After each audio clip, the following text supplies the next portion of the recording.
From LinkedIn News, I'm Leah Smart, host of Everyday Better, an award-winning podcast dedicated to personal development. Join me every week for captivating stories and research to find more fulfillment in your work and personal life. Listen to Everyday Better on the LinkedIn Podcast Network, Apple Podcasts, or wherever you get your podcasts. From LinkedIn News, I'm Jessie Hempel, host of the Hello Monday podcast. Start your week with the Hello Monday podcast. We'll navigate career pivots. We'll learn where happiness fits in. Listen to Hello Monday with me, Jessie Hempel, on the LinkedIn Podcast Network or wherever you get your podcasts. Hello, my friends, and welcome to another exciting episode of Negotiate Anything. Negotiate Anything is produced by the American Negotiation Institute, and with over 3 million downloads and listeners in over 180 countries, listeners just like you have made it the #1 negotiation podcast in the world. I'm Kwame Christian, and I'm the director of the American Negotiation Institute.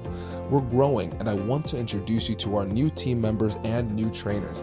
This will give you new and diverse perspectives on negotiation and conflict resolution.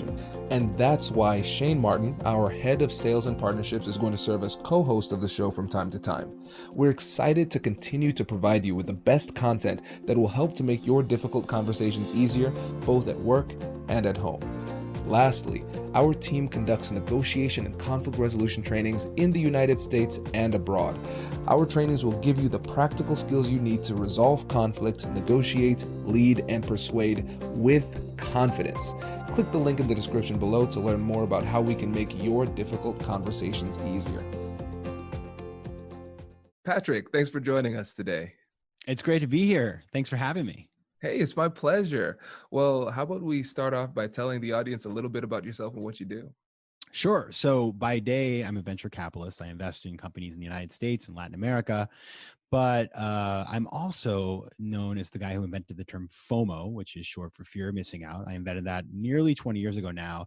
And so I just came out with a book that's called Fear of Missing Out, Practical Decision Making in a World of Overwhelming Choice. And I'm the host of a podcast called FOMO Sapiens, which is distributed by Harvard Business Review.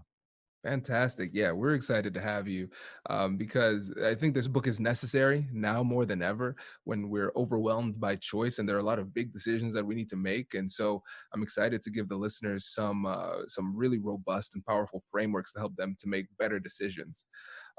With that, let's start off with the definitions, just so we can have an open dialogue about it. And so, listeners, I know you're used to a pretty standard 3-part framework for this, but since we're talking about a book and there are a lot of different directions that we could go with this, I didn't feel like we would be giving it justice if we limited it in that regard. So what we'll do is we'll just start off with the operational definitions and then just have an open conversation. And so with that, FOMO and FOBO. Let me give you these definitions. And just so for folks who've heard about FOMO, and many of you have, there was another term that I invented at the same time called FOBO. And I wrote about both of them in an article in the Harvard Business School student newspaper back in 2004. I wrote this article about my experience as a student there. And so the two terms that I introduced in that article, FOMO and FOBO, fear of missing out and fear of a better option. So let me give you each definition. FOMO is an anxiety provoked by the fear that there's something better happening than we're doing at the moment. And it's also a fear of being excluded from a positive group experience. So it's about, it's about thinking there's something better out there for you. It's kind of aspirational, but it's also about not wanting to be excluded from the group or the herd, as I call it. And so as a result, we feel the stress and we want to try to do everything all the time. And of course, that's impossible. FOBO is totally different. FOBO means fear of a better option. And the idea there is that when we're choosing between completely acceptable things, we do not want to get number 2 or number 3. We want to choose the very best. And therefore, we sort of keep looking for the perfect thing. We're optimizing. And it also is a situation in which we value option value in and of itself rather than valuing that we actually choose something. So in that situation, rather than trying to do everything, you do nothing at all. You're paralyzed. This is great. I'm so excited for this. And now, as it relates to decision making, when we're talking about those two terms, what are the negative impacts that they have on decision making?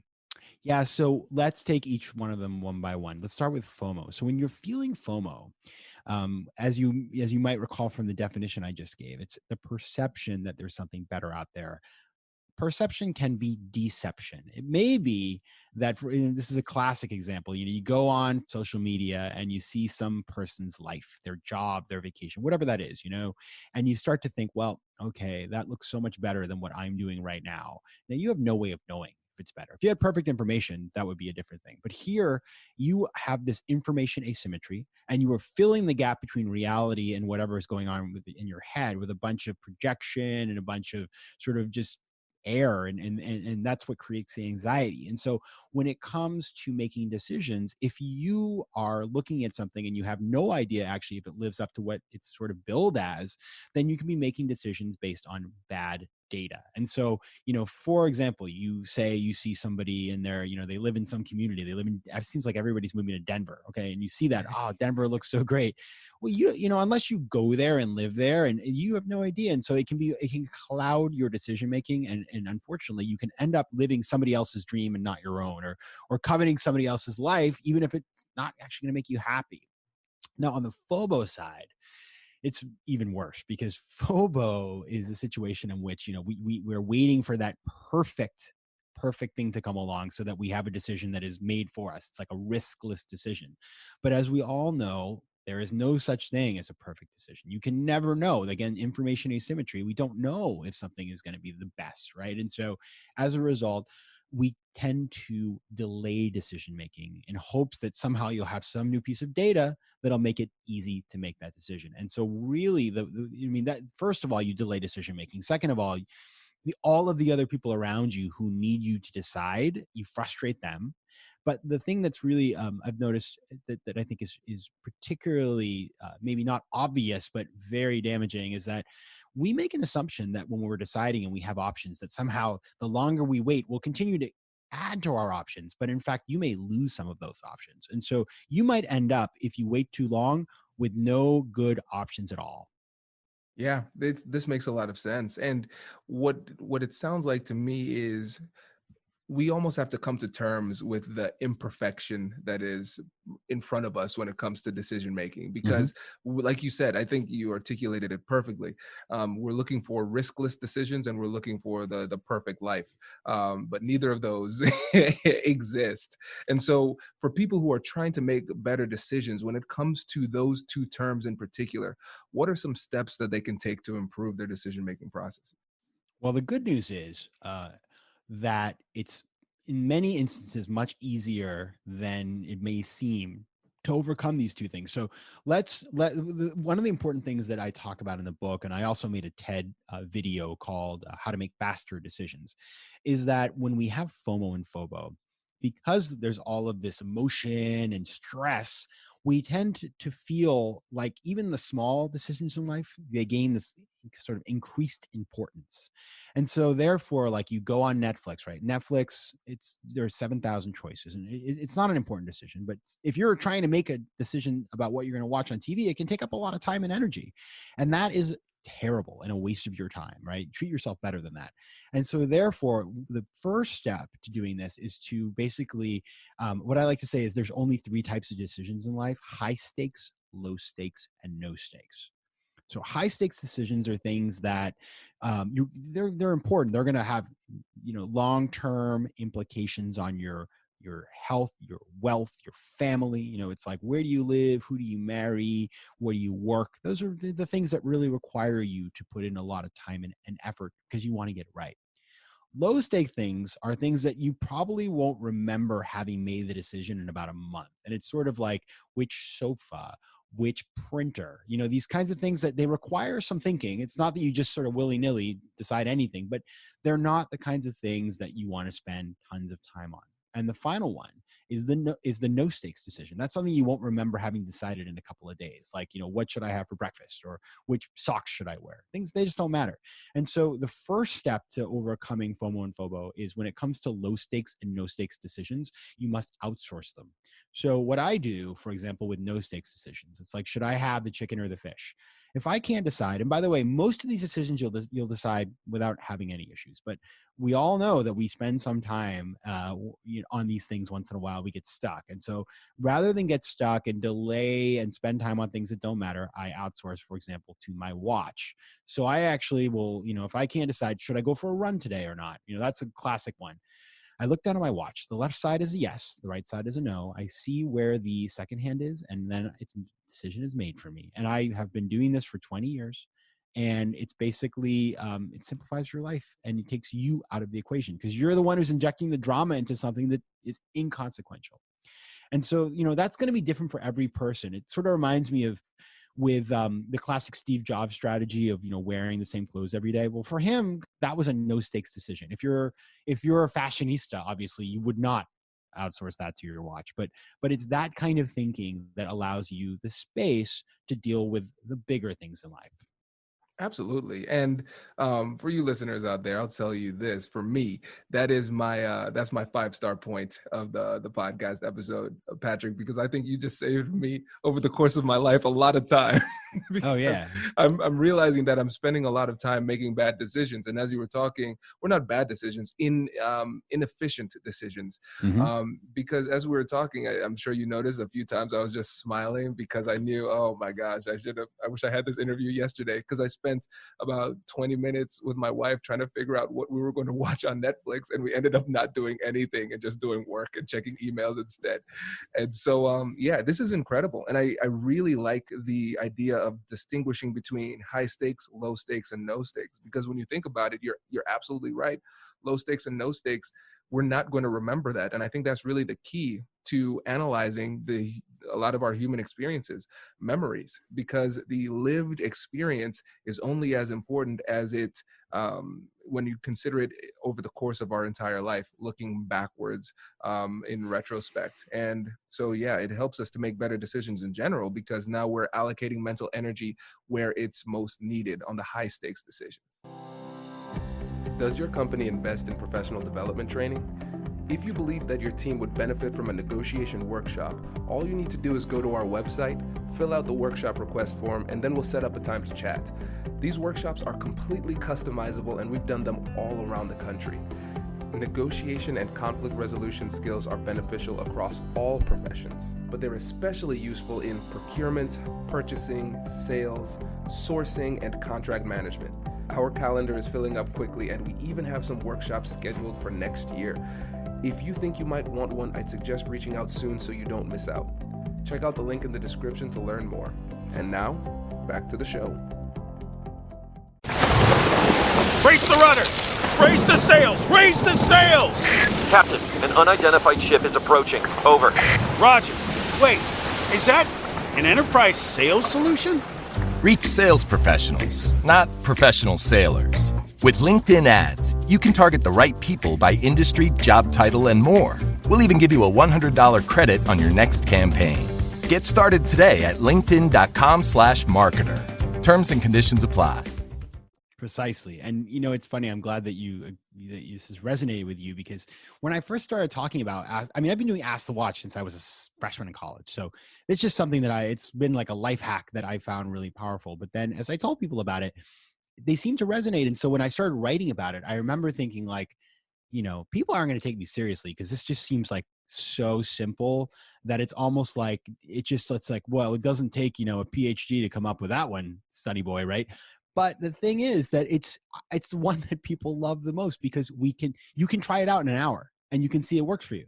And the thing is, I've never gone against the watch in my entire, because I don't ask the watch like, should I, who should I vote for? Like, I'm not going to do that. That would be not a good idea. But when it comes to these little things, the getting a decision and moving on with your life is way more important. And, you just move on. Absolutely. So let's talk then about the high stakes decisions. When we're actually having those bigger decisions, who am I going to vote for? Who am I going to marry? In negotiation context, should I accept this deal or should I go with something else? What are some things that we could utilize to improve our ability to make good decisions? Yeah. And it's such I love that. Of course, this is a show about negotiation. And so you can have if you think about FOMO and FOBO negotiation, it's like FOMO is like, I want to have I want every bell and whistle. This is going to be a 90,000 page document because I'm going to, my lawyers cover everything, right? We all know those people, the counterparties. And on the FOBO side, it's like, I won't ever settle ever. Like nothing is good enough for me. I'm just going to hold out until basically you give me the keys to the castle, which is, we all know is some people do that. And it's not fun to deal with them, and it's not a productive way to live your life. You just end up alienating everybody. So let's take these, whereas these earlier with the no stakes and low stakes decisions, FOMO and FOBO, you treat them the same. Here we have specific strategies for each one. So FOMO is the first one. And as you recall, when I gave you the definition, FOMO is about this aspiration. It's this thing that you perceive to be better. And it's about this fear of being excluded, left out of the herd. And so you basically have to sort of attack each of those in order to come up with a solution. So when we talk about this aspirational perception thing, that's all about, you have to do the homework and figure out, what is my criteria and do these options actually match up? And what is really going on? Like, yeah, it looks great from the outside, but let me do the research and figure out, is this going to sort of live up to what I think I see? It's like, for example, the example of moving to a new city. It's like, I'm thinking about moving out of New York City, and do I want to move to Atlanta or Denver or San Francisco? Well, they all look really beautiful on social media, but I would go to the community. I would see if I could afford to live there. I'd take a look at the housing stock, just build up a base of knowledge so that I'm not making decisions based out of anxiety. I'm making decisions based out of fact-based thinking. Once you get through that point and you sort of you've replaced fear with facts and you sort of got good information, the second thing you need to do is think about your motivations. Like, am I doing this because I'm afraid of being left out of something? Am I doing it because I don't want to let somebody down? Am I doing it because, what is the motivation? And if the motivation for it is that truly it's something you want to do, then great. Then you know that you're doing it for the right reasons. If your motivation is based on external factors and pressures that you feel from outside, then you know that you're dealing with FOMO. And so that's the process. I really lay it out in the book, but those are sort of the building blocks of how it works. Now with FOBO, so remember, that is, the idea you're waiting for the perfect thing to come along and you're collecting options and until you get there. So here what's interesting is, and the research shows that it's actually, the problem here isn't your desire to maximize, it's the way you go about doing it, right? So like, there are plenty of very decisive people who want the best. And so they've figured out how to do this. But for the rest of us who struggle with this, the process that I describe is really, it's a process designed to force you to eliminate from the pile, because the problem happens when you keep going back to the same set of options, you never eliminate any of them. And so the whole process is about letting go of what you can have, being thankful you had it, sort of like Marie Kondo style, but then letting go with it, eliminating it permanently until you get down to that final option that you choose. And so you'll do the same kind of work to like understand what the options are and remove sort of the speculation and get as much facts as possible. But then you will use that to vet them and then eliminate them and choose a winner. This is great, and let's go over those two things and get a little bit deeper. Mm-hmm. One of the things that I really liked with your approach to addressing FOMO was figuring out your criteria, and I really like the fact that you highlighted the word "my criteria," because a lot of times we're making decisions based on other people's criteria. And here's the thing that's really interesting that I've seen with the people making decisions and struggling to make those decisions in the past is that they're not able to distinguish between what it is that they want for themselves and what it is that other people want for them. And so what are some things that you would suggest people can do to increase their level of self-awareness so they can start to distinguish between what truly they want on the inside versus what's coming from the outside?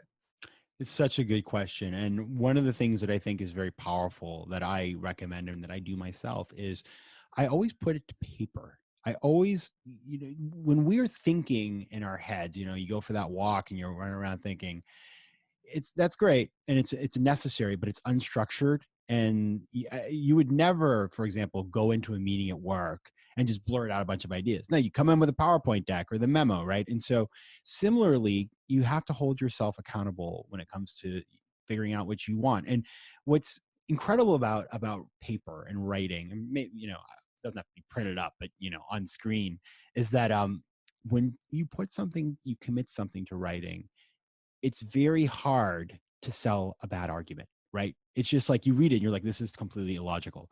And so I encourage people, right? And so because it's kind of like when you read, I imagine it's like when you're a high school teacher and you get all the essays from the students, you're like, well, this makes zero sense. Like, and so it's just hard to make a compelling argument if you don't have your facts and ducks in a row. And so that, I think, is a very simple way to do that. And the second part is, show it to people. So take what you've written and send it to somebody and say, what do you think? Do you think this makes sense? Do you think that I am being honest with myself? Does this square with what you know about me and my life? And in doing that, of course, you then, expose your ideas to even more sunlight. And of course, we all know that sunlight is the best disinfectant. Right. It's always easier to call somebody else on their nonsense than it is for us to call ourselves on our nonsense too. So I think that's a great way to get a more objective perspective, especially when you're talking to people that you trust who are willing to really let you know Yes. what they see. I think that's great. And then when it comes to FOBO, the process of elimination, I think that's a powerful way to do it.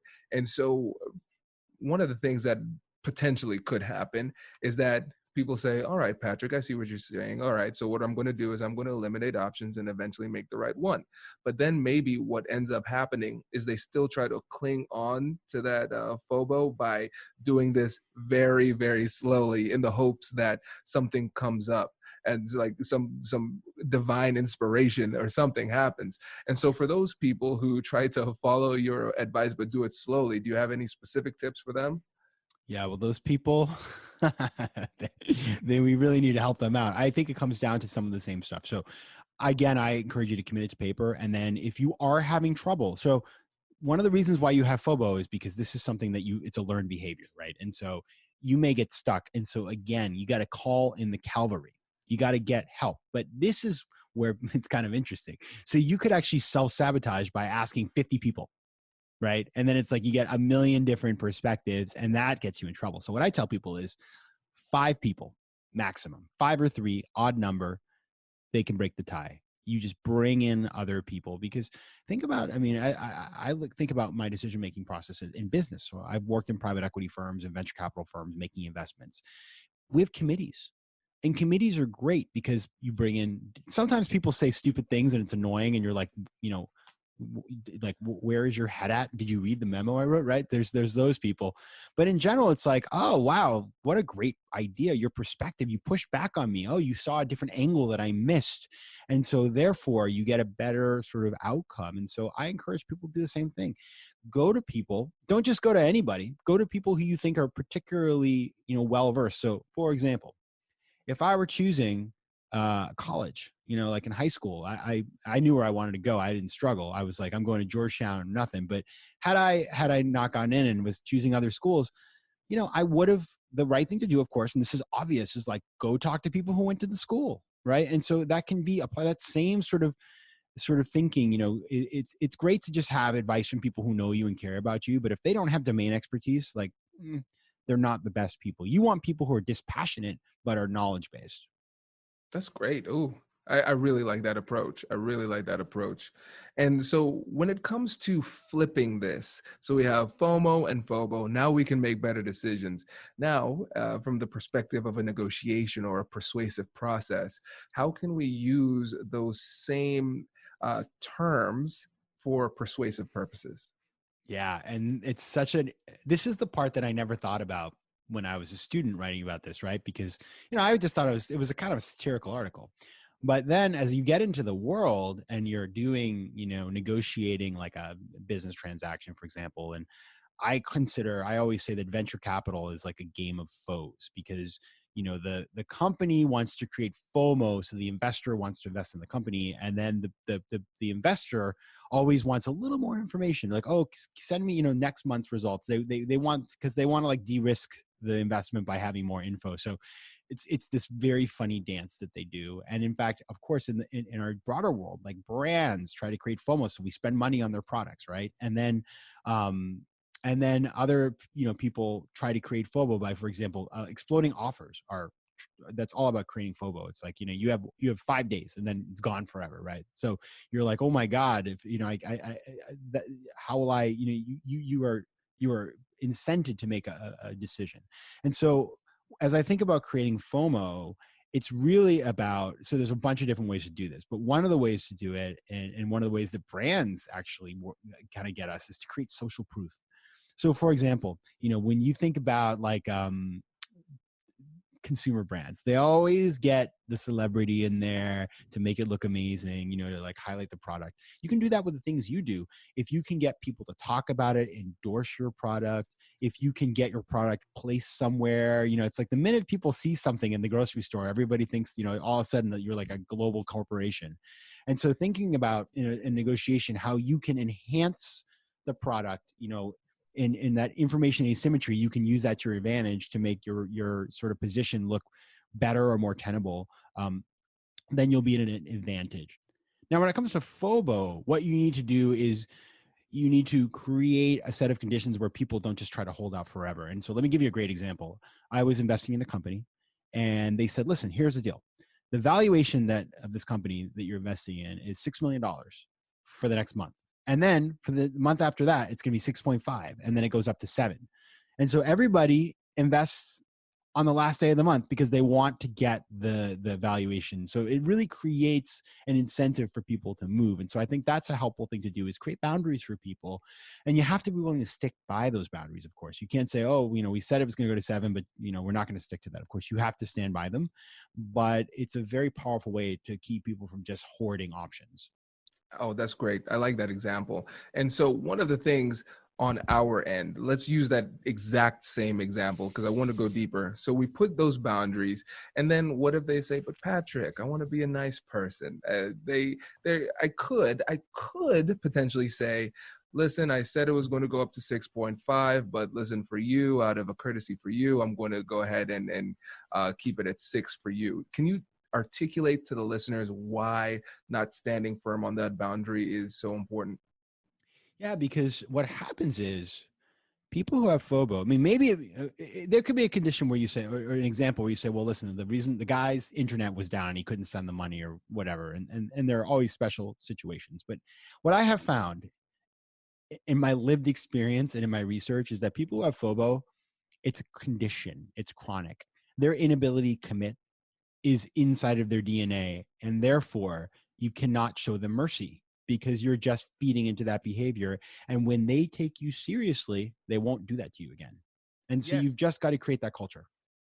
I'm so excited. Yes, because you're spot on. You're spot on. Because here's the thing. We have to recognize that the game is not it's not a single shot deal. This is an iterative game. We're going to come back to the table and have these similar discussions with the same people. And even if we don't have the same discussion with the same person, we're going to have a similar discussion with a similar person who might be in contact with that person as well. And so we have to think about the impact persuasively that the moves that we make at the table are going to have at our subsequent negotiations. Yeah. And you know what happens, of course, is, and I've actually tried this out myself because, and you don't have to have the leverage. There was a very well-known podcast host who I'm not going to say who it is, but it's somebody who really annoyed me, who said, oh, we want you to come on our show. And I was very excited. And then they kept canceling and delaying. And, I wanted to say to them, oh, I send those polite follow-up and never getting any response to the emails I would send. And so one day I just said, you know what? I wrote back and I said, because of all the delays, I won't be coming on your show. And that was it. And, then they came back and were like, oh, we're so sorry. But they said they might reschedule and they never did. But I had decided, I was like, forget it. And so the reality is this person does it to everybody. I've heard now stories from all these people in the industry. And so it's like, you know what? I don't want to deal with you because even if it would be nice to have been on your show, you created so much toxicity and frustration for me and distracted me from the other shows that I could have done 10 more podcasts with the time I spent trying to deal with your show.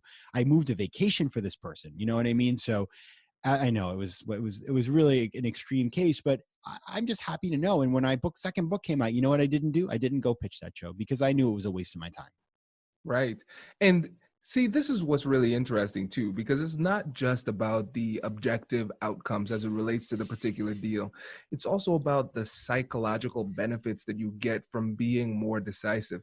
And what I found in my life is that once I make a decision, the benefits, the emotional and psychological benefits I get from the closure are so significant that I say to myself, man, I'm glad I made this decision. Hypothetically, even if this was a bad decision, I'm glad I'm done with this process, right? And there's a benefit there that I think people often miss. And then when it comes to from the outside looking in, people follow decisive leaders. And even if a person is decisive and they make the wrong decision, I feel like that willingness to commit garners so much respect from the followers that they're willing to forgive it and still follow, because they say, wow, this is one of the few people that's actually going to take the step of committing and moving us in the right direction. 100%. And to what you say there, you're absolutely right. And one of the things we forget is that when you make a decision, you then move on to the next decision and the next decision. So you actually open doors for yourself. And if you don't, then you never have, you're sort of stuck there. So that's really critical. And the second thing about being decisive, I mean, let's think about what's happened in 2020. The people who were decisive, think about the governor of Ohio, Mike DeWine, or Andrew Cuomo, or Gavin Newsom, these governors who put a very specific line out there, even though it was probably like, a lot of people didn't want to do what they were saying, but because they laid down a decisive, clear message, people flocked to them. So we never, it takes so little in this day and age to be a leader, but it's incredible how few people do it. And so when people do it, you see the response right away that it's extremely well received. And so, obviously the basic point here is nobody ever said like of a great leader, like, wow, you're such a great leader, you're so indecisive. Of course not, right? So it's about whether it's in our families or in our businesses or the political spectrum, being decisive, obviously having used a process, and it's not just being decisive and just like picking things out of the air, but being a thoughtfully decisive person is so powerful. Yeah, absolutely. And again, thinking about it as persuasive leadership, like you said, people flock to them, which is a critical part of being a leader. You can't just lead nobody. So that's a big part. But then I really liked what you said about once you make a decision, it leads to another decision. And I think about, for instance, Kobe Bryant's game where he scored, I think, 81 points. And people are like, wow, he scored so many points. And I stop and I say to myself, how many times did he have to shoot to score that many times? And you're going to accumulate more points the more good decisions you make. And you have to be willing to accept the reality that sometimes you're going to have to make bad decisions along the way. But if you get to a point where you're being more decisive, that puts you in a position to make more good decisions and accumulate more momentum and accumulate more wins over the course of your career. Yeah, I think it's so, if you think about entrepreneurs, right, how many times the decisions that they make in a day, if they can't do this quickly, and that's why entrepreneurs come and beat big companies, because big companies, they get stuck and there's like too much process and there's too many people. And so then the pure play startup comes in and eats their lunch precisely because of what you're saying. Yeah. And so let's say if we're in a company that has started to slow down. So let's say we have a situation where there's a lot of bureaucracy and it's really tough for people to make a decision, make change, and those type of things. If you're trying to persuade from within and make changes, what can you do to help move that decision-making process forward? Yeah. So I think one of the biggest things that happens that really impedes thinking is there's two things. Number one is we get back to that sort of perception, deception, information asymmetry thing, is that people start to use their cognitive biases instead of actually looking at the set of facts. And so I had a friend who wrote a book called Everybody Lies, Seth Stephens-Davidowitz, and his book is about big data, but he's an expert in big data, but he's like, yeah, I do all these big data analyses, but the reality is that like anybody in the room who knows what's going on could ask me a question that would if they had the confidence to ask me a smart question, they could probably prove me wrong. But I'm hiding, a lot of people hide behind data. And so his job is to help people not to do that. And so I think one thing is to solving this issue is, number one, just like common sense, looking at the right data, not waiting for more data. We have lots of data these days, and asking the right questions. And the second is, I think, having diverse teams. So one thing that really early in my career, I worked on Wall Street, and you walk in a room and like, not only does everybody look the same, they dress the same. It's like blue button downs all over the room. And these are people who usually went to the same schools as each other, live down the street from each other, and there's never any dissent.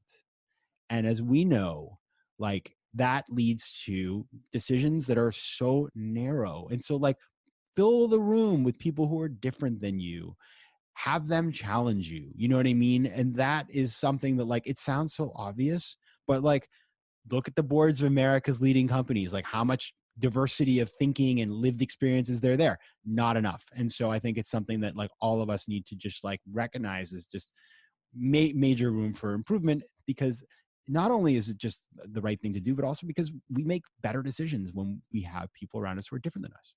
Absolutely. Yeah. And I when I talk to some of the companies that I've consulted with in the past, obviously most of the time is negotiation and conflict resolution. Mm-hmm. But then when they hear, oh, you had a background in civil rights, can you talk about implicit bias? I'm like, okay, I mean, yeah, I'll do it. Okay. But when I talk to them about the process, hey, just let's be self-aware here. Yeah, we're talking about implicit bias and whatnot, but we also have to talk about decision making and how we're making these decisions. If you're in a room and everybody agrees all the time, that might be indicative of a bit of a problem here, because you're not seeing diverse perspectives. And the decisions that we make become better when we have multiple data points that come from different angles. And what I really like about this is that we're saying, yes, there's going to be an information asymmetry when we make these decisions. But a lot of times we put ourselves in a position where not only is there an information asymmetry, but there's a significant bias that comes from confirmation bias and different biases that inhibits the quality of information that we're getting in the first place, because we're getting those minuscule data points all from the same person or the same kind of person, which makes it even harder to make good decisions. Yeah, there's this really interesting quote or story that I heard recently about Alfred Sloan, who was the founder of GM, and he was making some decision, and he consulted his team, and he said, well, are we all in agreement here? And they said, yep, we all agree. And he said, well, then let's postpone the decision, because I want to hear a disagreement before I decide, which I thought was pretty cool. That's awesome. I love that story. Yeah, that is great. Well, hey, this has been fantastic. I really appreciate you coming on the show. But before you go, again, I want you to let people know about the book, let people know about the podcast, and if they want to reach out to you, the best way to do it. Yeah, I was going to grab the book. It's I don't know where it is. The book is called, it's somewhere. If you're watching this, you'll see I have a lot of books behind me. So the book is called Fear of Missing Out: Practical Decision Making in a World of Overwhelming Choice. You can get it at any bookseller, including Amazon, of course, and it's also available in Kindle. And the podcast is called FOMO Sapiens, and you can find that anywhere you get your podcasts. And my website is patrickmcginnis.com. There you'll find tons of resources on this and also on entrepreneurship. My first book was called The 10% Entrepreneur, and you'll find all my social links. So definitely check it out and listen to the podcast. Patrick, thank you so much for coming on the show, my friend. I appreciate it. Thanks so much. This is a blast. Congratulations, you've just joined an elite club. By listening to a full episode, you're now officially on the Negotiate Anything team. So welcome aboard. What most team members do is they subscribe to the podcast because that allows them to automatically get the latest episodes of the show. The best things in life lie on the other side of difficult conversations. Keep learning, keep practicing, and keep getting better. Your relationships will improve, your career will soar, and you'll have the confidence you need to get the most out of these crucial conversations. Again, thank you for joining the team. We're excited to have you, and I will see you in the next episode. I'll catch you later.